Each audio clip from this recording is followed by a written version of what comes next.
Vocês estão felizes? Amém?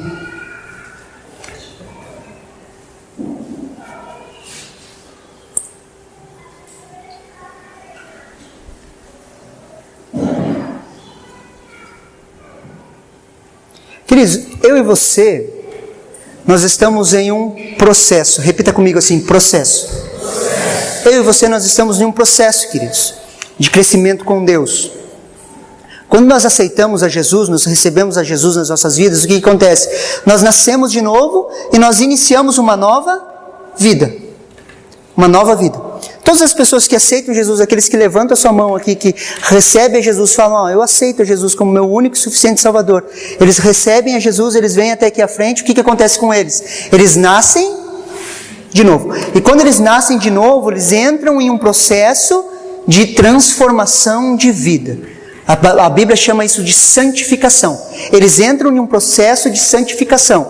Como que esse processo funciona? Nós vamos conhecendo a verdade e a verdade vai nos dando a capacidade de sermos livres. Amém? Por isso que Jesus é o caminho, a verdade e a vida. Eles entram pelo caminho quando eles aceitam Jesus, daí eles estão andando, de repente eles veem uma placa da verdade. Nós encontramos a verdade. Quando nós assimilamos aquela verdade, o que acontece? Nós encontramos a vida.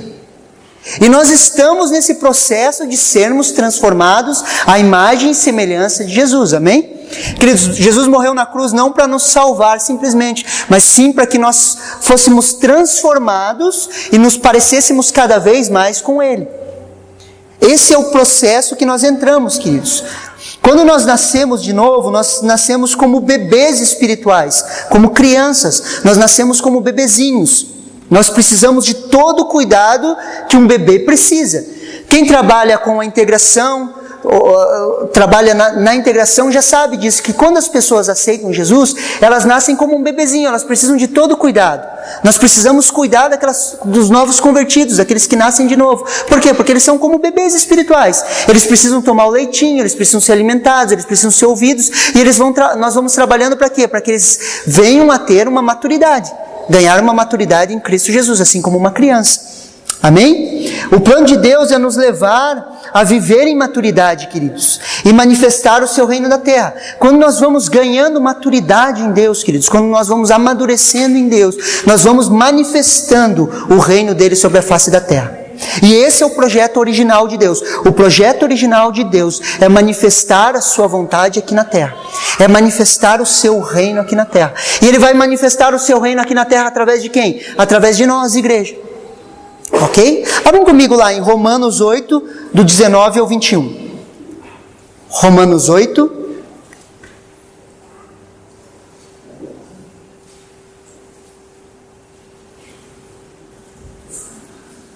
Do 19 ao 21.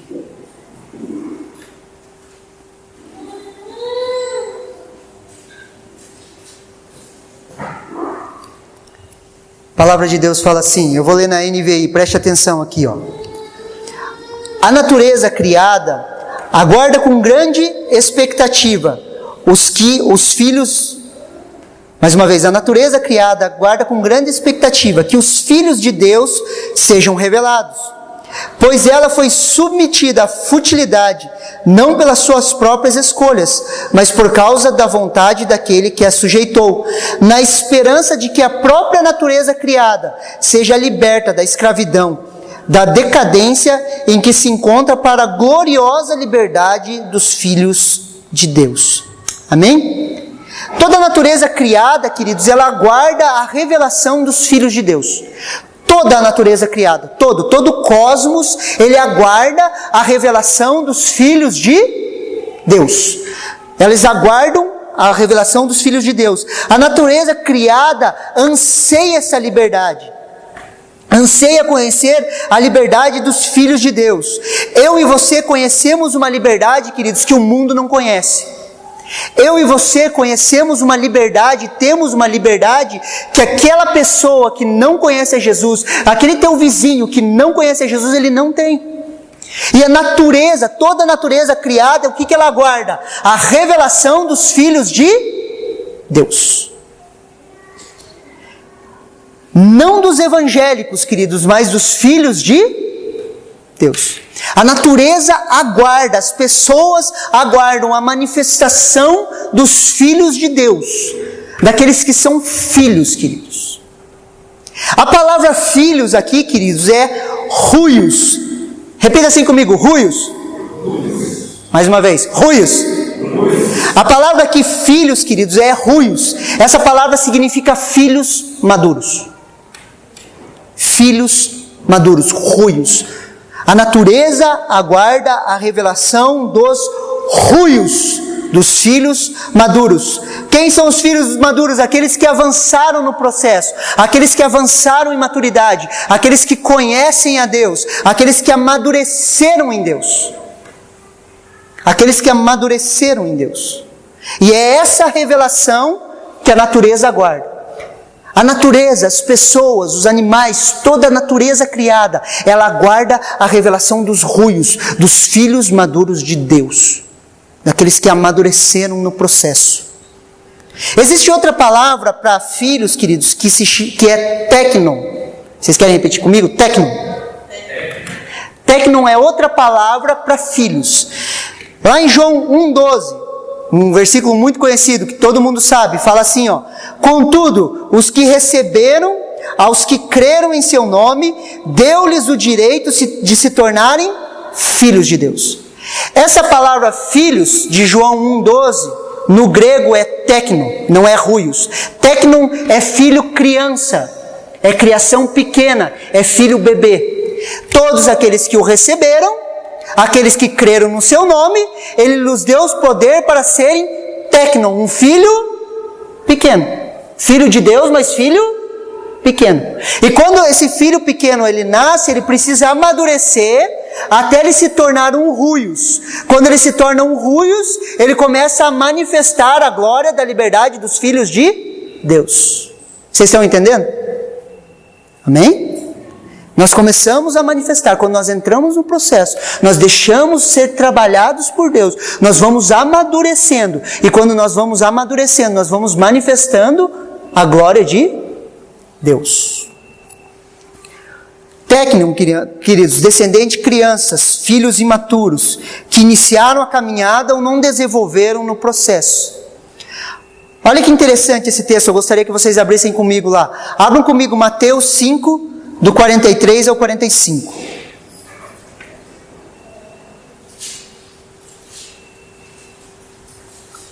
Um dia nós fomos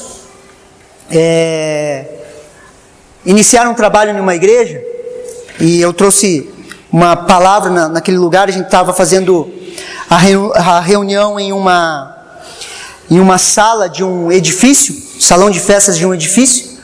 E eu estava ministrando uma palavra e me veio esse texto.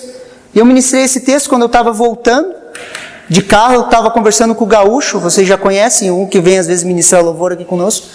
Eu estava conversando com o Gaúcho porque esse texto me ficou intrigante assim. Eu falei, tem alguma coisa diferente nesse texto aqui que eu não estou conseguindo entender. Depois eu fui pesquisar, mas eu vou colocar uma pulga atrás da orelha de vocês, depois eu trago a solução para vocês, tá bom? Mateus 5, do 43 ao 45. Olha que interessante, palavras do Senhor Jesus. Vocês ouviram o que foi dito: ame o seu próximo e odeie o seu inimigo. Mas eu lhe digo: ame os seus inimigos e orem por aqueles que os perseguem, para que vocês venham a ser filhos de seu Pai que está nos céus. Porque Ele faz raiar o sol sobre os maus e os bons, e derrama chuva sobre o justo e sobre o injusto. Então eu tenho que amar os meus inimigos e orar por aqueles que me perseguem para me tornar filho de Deus. Foi essa a questão que me veio à tona. Então Jesus colocou uma condicional ali. Eu preciso então amar os meus inimigos e orar por aqueles que me perseguem para que eu me torne filho de Deus. Mas em João 1,12 não diz que é só eu crer no nome de Jesus e eu me torno filho de Deus? Vocês entenderam o choque, o conflito que eu tive? E eu fiquei ali conversando com eles, falei, o que será que é, o que será que é? Fui pesquisar, a palavra filhos aqui, queridos, é ruios. Não tecno. Ruios é o quê? Filhos maduros. Quando eu creio no nome de Jesus, queridos, eu me torno um filho pequeno, um tecno.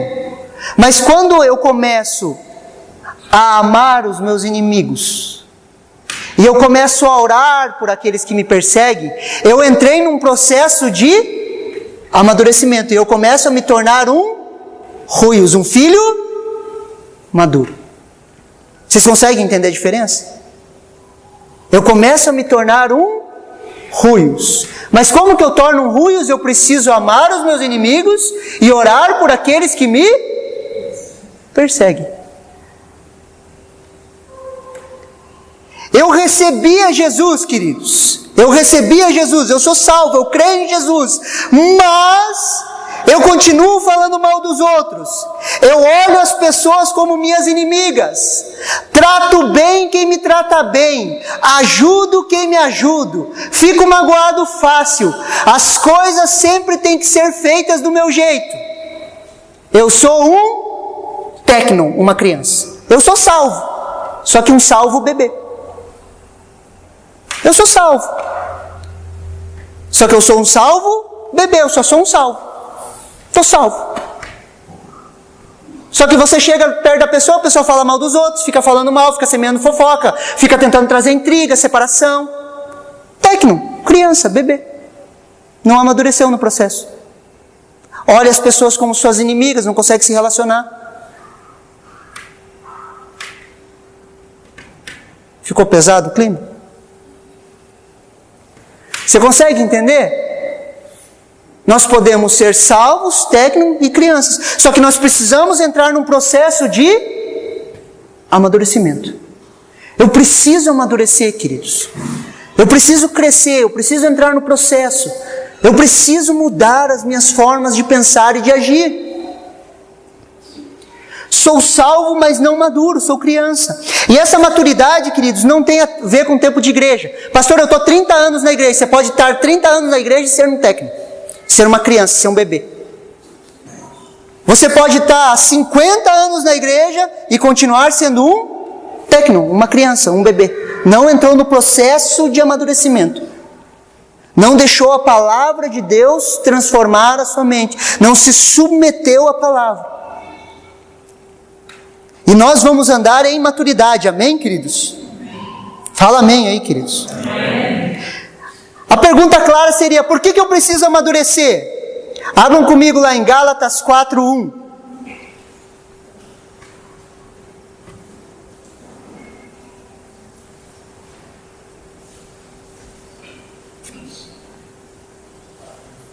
Gálatas 4:1.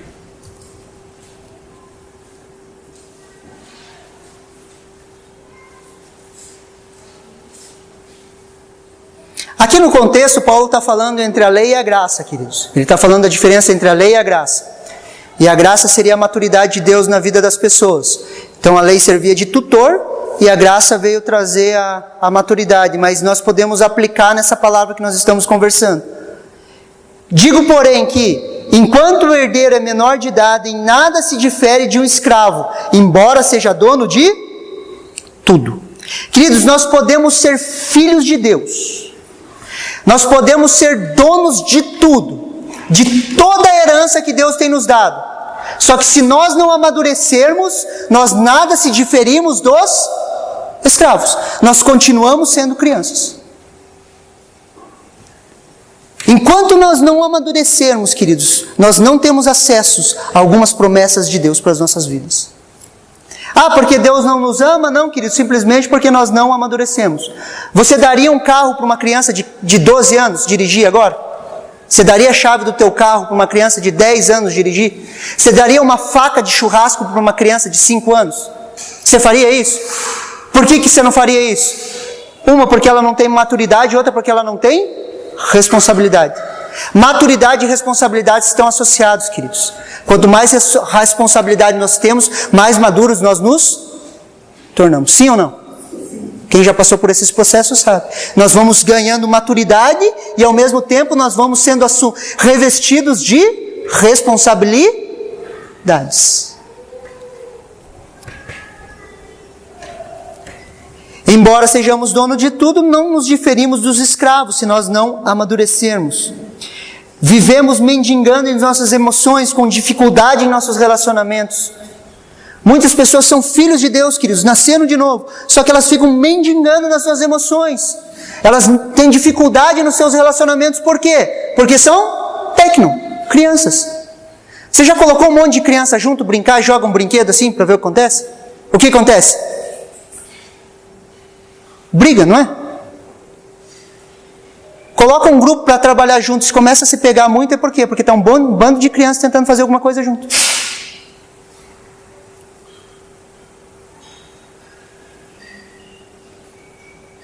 Amém?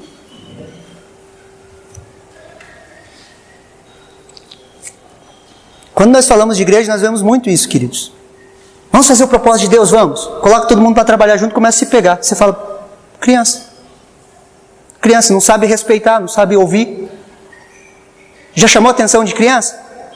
Vou ficar bravo. Vai, fica pro canto, não quero mais brincar com você. E vai pro canto. E se tiver a bola é minha. Leva a bola embora. Se eu não é para brincar do meu jeito, ninguém brinca. Criança, querido, mas nós precisamos amadurecer. Como andar em maturidade? Como andar em maturidade? Filipenses 3,13. Abram lá comigo. Filipenses 3,13.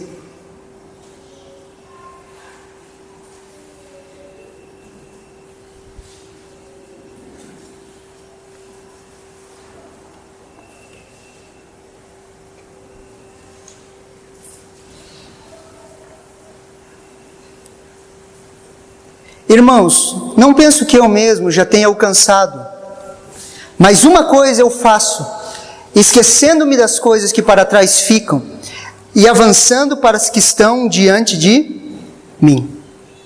Paulo, apóstolo dos gentios, queridos, ele fazia uma coisa. O que ele fazia? Esquecendo-me das coisas que para trás ficam. Esquecendo-me das coisas que atrás ficam. Queridos, eu e você podemos viver em 3 tempos. No passado, no presente ou no futuro.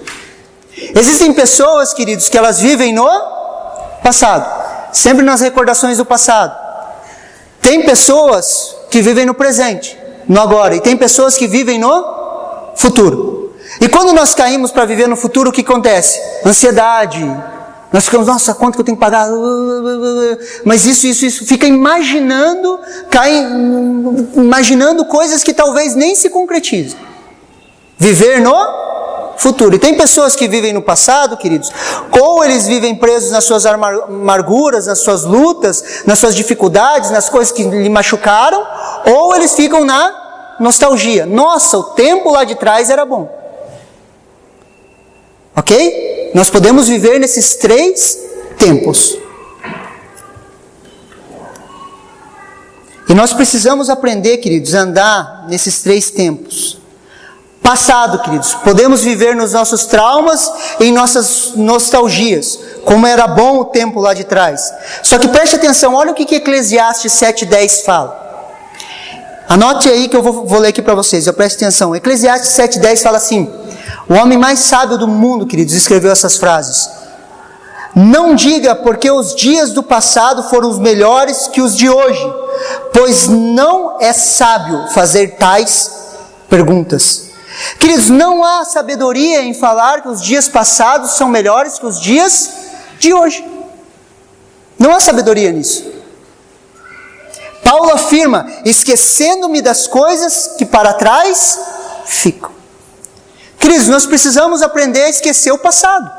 Senão, ou nós vamos ficar presos lá, me machucaram, me passaram para trás, isso. Ou nós vamos ficar daquele jeito. Não, lá atrás que era bom.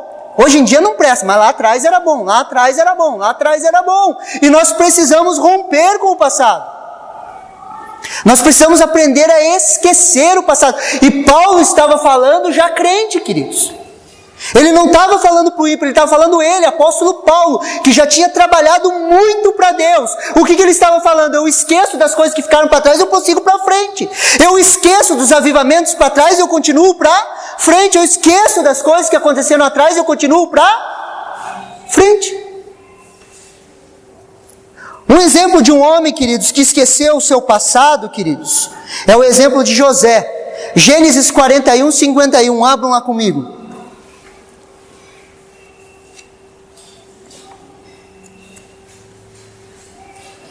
Gênesis 41, 51.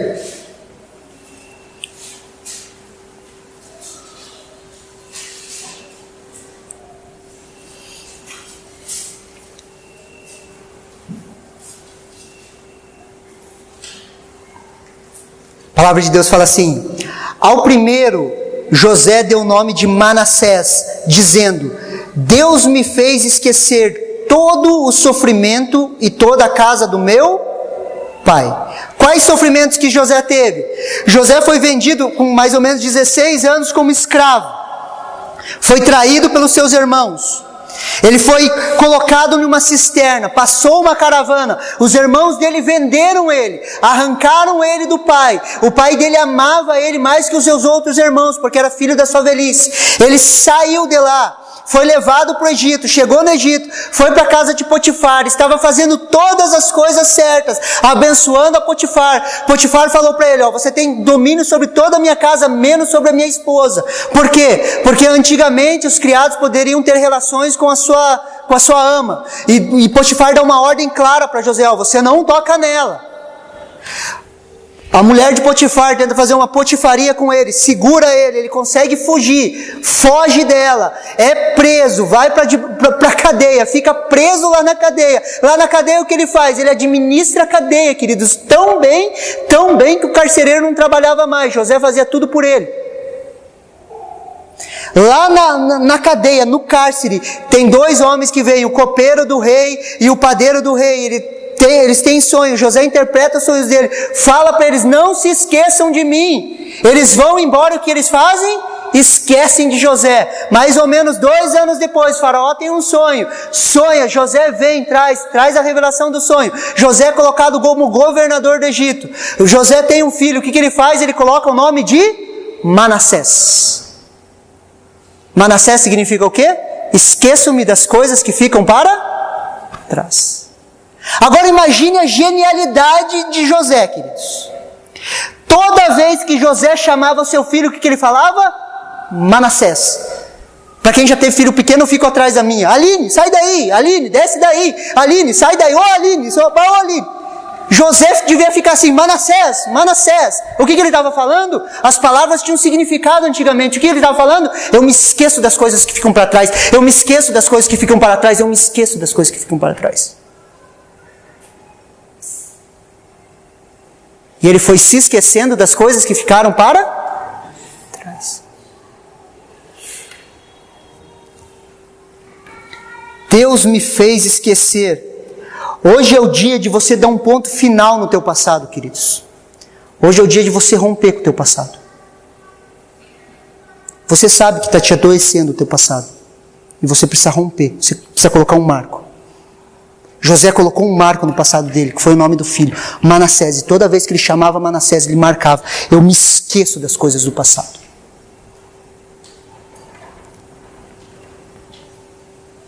E o presente, queridos? O que Paulo fazia?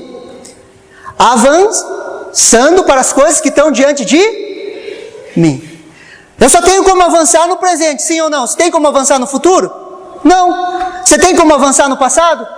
Não, você tem como avançar hoje. Você está fazendo uma parede, você está construindo uma parede, você quer avançar o trabalho na parede. Você consegue avançar lá no passado? Você consegue avançar no futuro?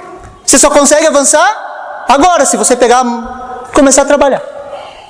E o que Paulo fazia? Avançando. Queridos, existe um poder no agora. As decisões de hoje constroem o seu futuro. Paulo avançava no presente. Hoje é o dia, agora é a hora, queridos.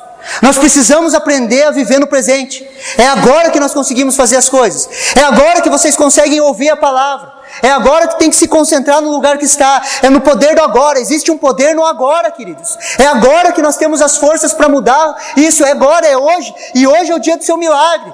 Você precisa captar isso, é agora. Não é para amanhã, não é para depois. Quando Jesus chega para Maria, o irmão dela, Lázaro, está morto. O que acontece? Maria chega e olha para Jesus e fala: se o Senhor estivesse aqui, onde que ele está falando? No passado. Se no passado, se o Senhor estivesse aqui, ele não tinha morrido. Daí Jesus fala: não, creia em mim que ele vai ressuscitar. Você crê? Ela fala: creio. No dia da ressurreição dos mortos, no último dia, ela jogou Jesus para o futuro. Você consegue entender que a gente trabalha com Jesus assim? Ou a gente joga Jesus no passado, ou a gente joga Jesus no futuro. Jesus olhou para ela e falou: eu sou a ressurreição e a vida. Você crê? Ele pode ressuscitar agora. Você crê? Aquilo que você está buscando pode acontecer agora. Só que nós jogamos Jesus ou no passado, ou nós jogamos no futuro. Jesus, queridos, consegue entender? O autor da vida estava diante dela. O autor da vida, Jesus, estava diante dela. O irmão dela tinha morrido. Estava na frente dela. Ela estava falando com Jesus, queridos. Ela fala assim: ah, se o Senhor estivesse aqui, ele não teria morrido. Está lá no passado. Ele fala: mas você não crê que ele pode ressuscitar? Ah, na ressurreição dos últimos dias. Eu creio, lá nos últimos dias. E é assim que nós trabalhamos com Jesus. Ou nós jogamos no passado ou no futuro, queridos. Mas Jesus é agora. É agora. Ele pode te tocar agora, nesse exato momento. Aí você sentado e te curar. Aonde 2 ou 3 estão reunidos, ali ele. Você crê que Jesus está no nosso meio? Amém. Há algum impossível? Não. Pode ser agora.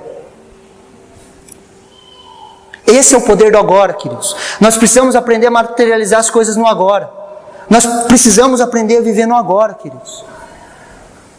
Queridos, se um atleta ele der 75%, 90% do rendimento dele hoje, ele consegue dar 110% do rendimento amanhã para recuperar aquilo que ele não fez? Não.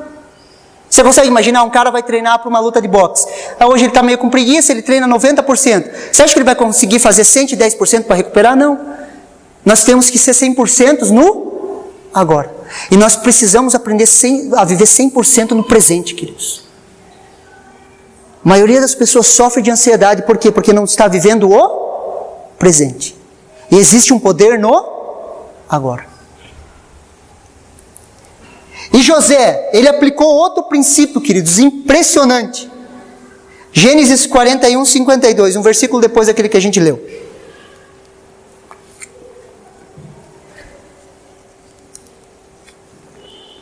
Queridos, se aplicar esse princípio na sua vida vai ser transformada. E a garantia não sou eu, a garantia é a palavra de Deus, queridos. Se você aplicar esse princípio, Gênesis 41, 52. Ao segundo filho chamou Efraim, dizendo: Deus me fez prosperar na terra onde tenho sofrido. A palavra Efraim, queridos, ela significa: eu serei duplamente frutífero. Agora imagine José falando todos os dias com Efraim: Efraim, sai daí, Efraim. Não sobe aí, Efraim. Desce daí. O que ele está falando? Eu serei duplamente frutífero. Eu serei duplamente frutífero. Eu serei duplamente frutífero. Na terra onde me fizeram sofrer, eu serei duplamente frutífero.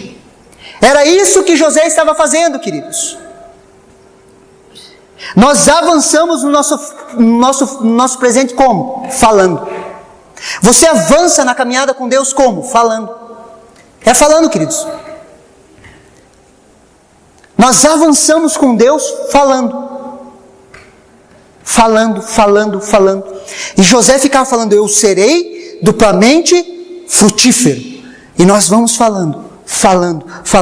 Olha o que o Provérbios 18, 20 do 21 fala: do fruto da boca de cada um se fartará o seu ventre, dos renovos dos seus lábios ficará satisfeito.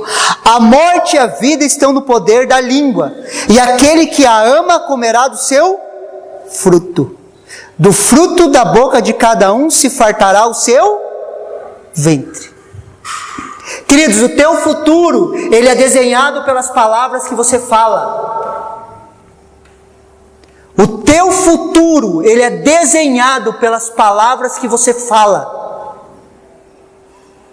Nós construímos, queridos, o nosso futuro no presente falando. Como que as coisas foram criadas na criação? E disse Deus. E disse Deus. Jesus fala que o homem bom do seu bom tesouro tira riquezas. Amém? O homem bom do seu bom tesouro tira riquezas. E da onde sai esse tesouro? Do seu coração. E a boca fala do que o coração está cheio. E à medida que nós vamos enchendo o coração com a palavra de Deus e nós vamos falando, nós estamos avançando no nosso futuro. Porque a vida e a morte estão no poder da língua. O que você tem falado sobre a sua vida? O que você tem falado sobre a vida dos seus irmãos? Você consegue entender que crescimento e maturidade, elas trazem responsabilidade? Agora, se você começar a refletir, o que eu tenho falado sobre os meus irmãos? O que eu tenho falado sobre a minha vida? O que eu tenho falado sobre os meus líderes? O que eu tenho falado sobre a minha igreja? O que eu tenho falado sobre a minha família? O que eu tenho falado sobre as minhas finanças? Do fruto da boca, o homem saciará o seu ventre. Por isso que José aplicou o princípio em Efraim. Eu serei duplamente frutífero. Queridos, fale a palavra de Deus. Fale a palavra de Deus. Fale, em Cristo Jesus eu sou extremamente abençoado. Sabe quando vem algo ruim na sua vida, assim, que dá vontade de você sair xingando todo mundo? Fale a palavra de Deus. Aplique esse princípio e a sua vida vai ser transformada. Ah, pastor, mas é só isso? É só isso. Sabe por quê? Porque a boca fala do que o coração está cheio. Você quer saber o que tem dentro do coração de uma pessoa? Tire 10 minutos para ouvir o que ela fala.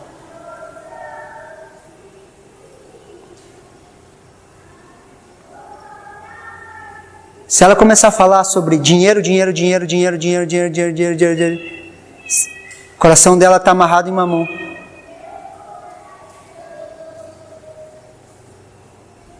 A boca fala do que o coração está cheio.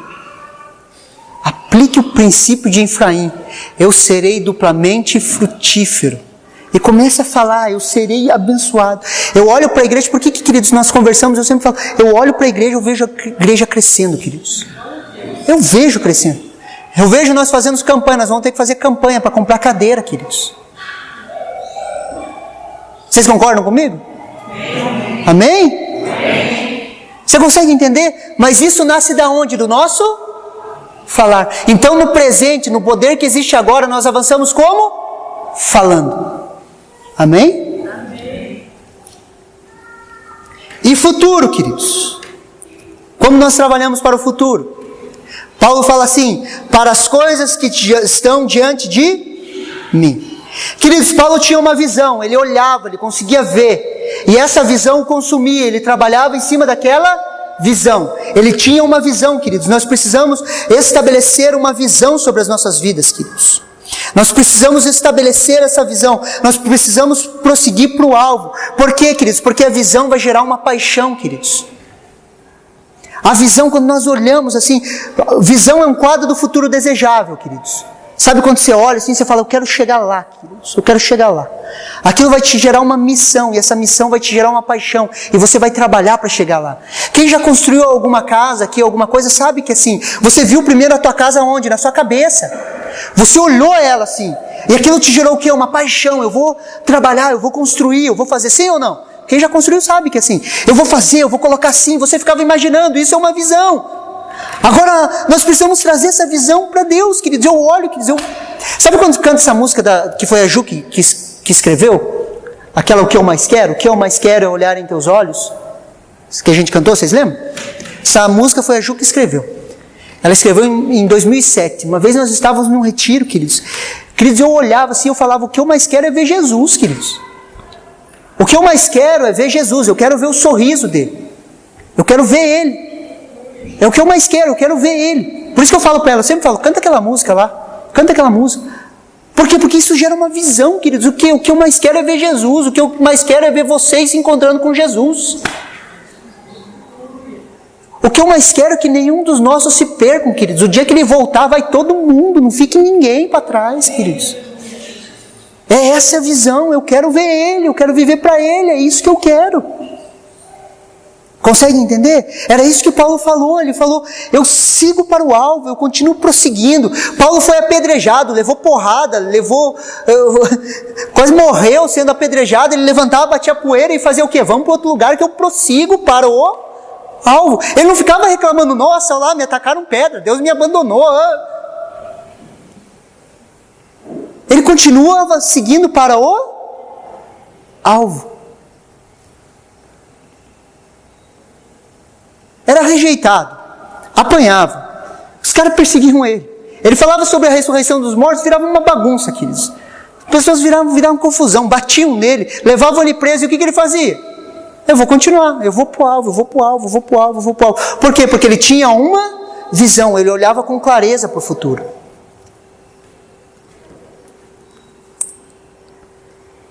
E com José, queridos, o que acontecia? José primeiro, ele esqueceu o seu passado, Manassés. Ele avançou para o presente, Efraim, e o seu futuro. Abram comigo lá em Gênesis 45.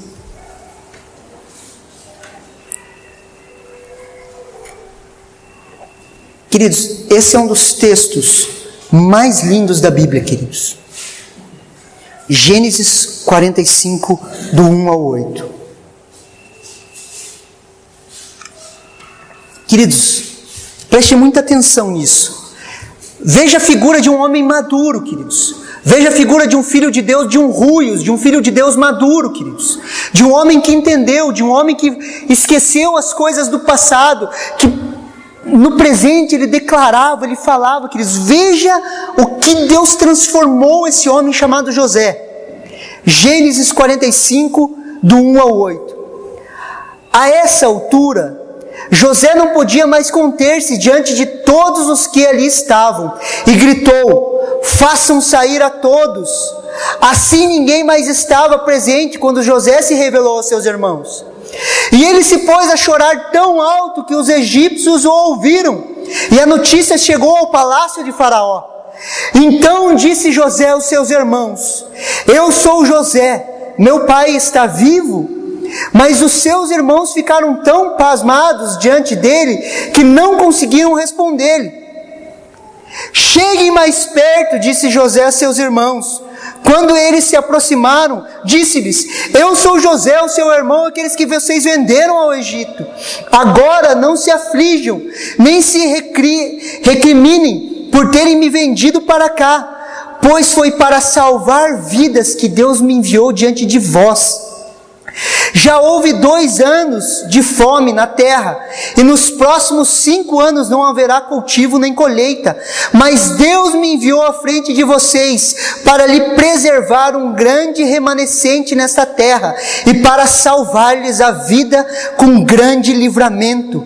Assim, não foram vocês que me mandaram para cá, mas sim o próprio Deus. Ele me tornou ministro do Faraó, e me fez administrador de todo o palácio do governo de todo o Egito. Você consegue compreender esse texto? Você consegue entender? José foi traído, queridos, foi vendido por seus irmãos, passou por sofrimento, e ele tinha todos os motivos, e ele tinha poder, queridos. Ele tinha poder para olhar para os irmãos dele e falar para os egípcios, matem todos. Ele tinha autoridade para acabar com todos os seus irmãos. Mas o que José fez, queridos? Ele chorou e ele falou para os seus irmãos, venham para perto de mim. Ele compreendeu os processos e os planos de Deus. Não foi vocês que me fizeram, mas foi o Deus dos céus que me enviou para cá. Para quê? Para preservar a vida sobre a face da terra. Sabe os teus sofrimentos? Foi Deus que te levou para lá para você aprender e crescer. Não é culpa dos outros. Quando nós nos tornamos ruios, queridos, nós começamos a discernir e ver os projetos de Deus. Mas primeiro nós precisamos esquecer do passado e começarmos a declarar no presente, queridos, para que no futuro nós tenhamos um coração como o de José, de poder olhar para as pessoas e falar: venham para perto de mim. Venham para perto de mim. Esse é o entendimento, essa é a maturidade, queridos. José, ele tinha todo o direito do mundo de estar chateado com seus irmãos. Ele tinha toda a autoridade do Egito, a maior força bélica da época. E o que ele fez? Ele perdoou os seus irmãos. E além de perdoar os seus irmãos, ele abençoou os seus irmãos. Por isso que é muito difícil quando eu vejo um crente falando mal de outro crente.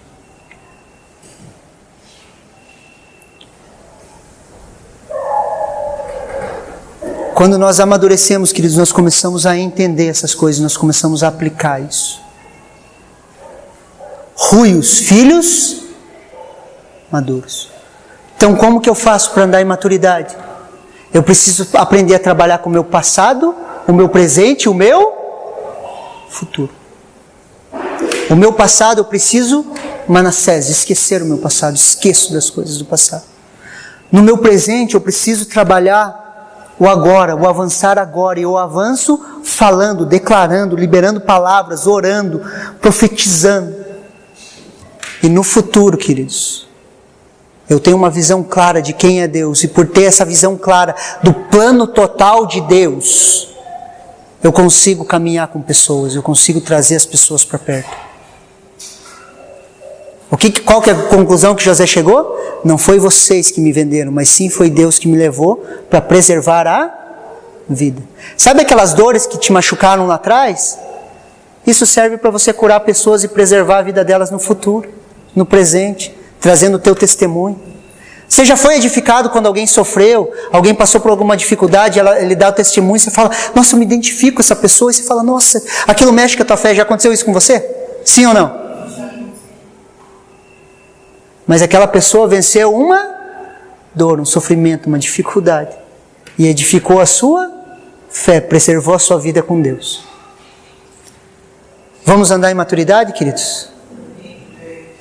Vamos desenvolver maturidade, queridos? Vamos começar a romper com esse passado.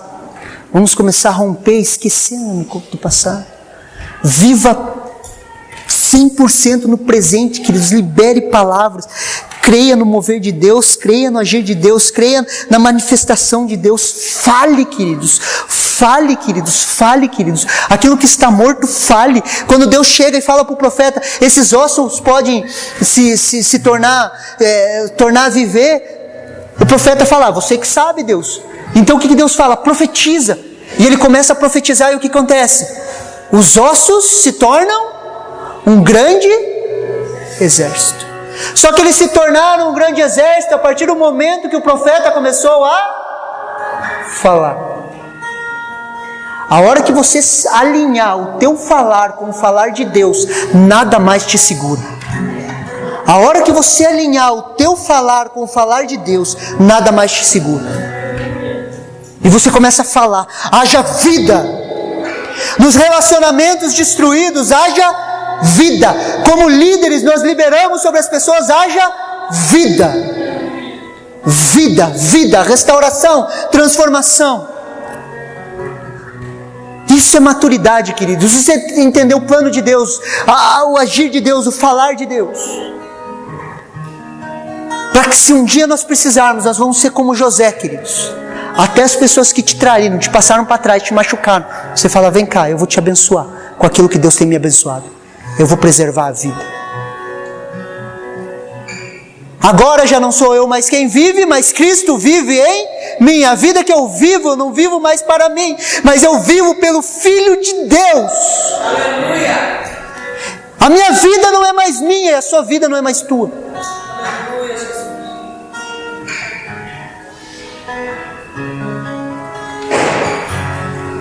Queridos, nós estamos na eminência de um grande avivamento.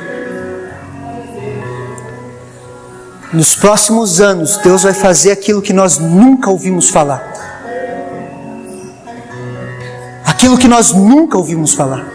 Nós estamos à beira do maior avivamento da face da terra. Só que nós precisamos ser ruios. Porque as pessoas que vão entrar pelaquela porta, queridos, elas vão precisar de pessoas maduras que possam ouvi-las, abraçá-las, amá-las, cuidar delas. Agora, se a gente ficar discutindo, pensamento de criança, isso aí, nós precisamos arrancar isso do nosso meio. Eu esqueço das coisas que para trás ficam e eu prossigo para o alvo, porque nós temos um alvo, queridos. Nós temos um foco. Nós vamos ser como Jesus e nós vamos servir como Jesus. Nós como igreja, queridos, nós vamos ser como Jesus e nós vamos servir como Jesus. É esse o nosso alvo, esse é o nosso foco, essa é a nossa oração diária, nós vamos para isso.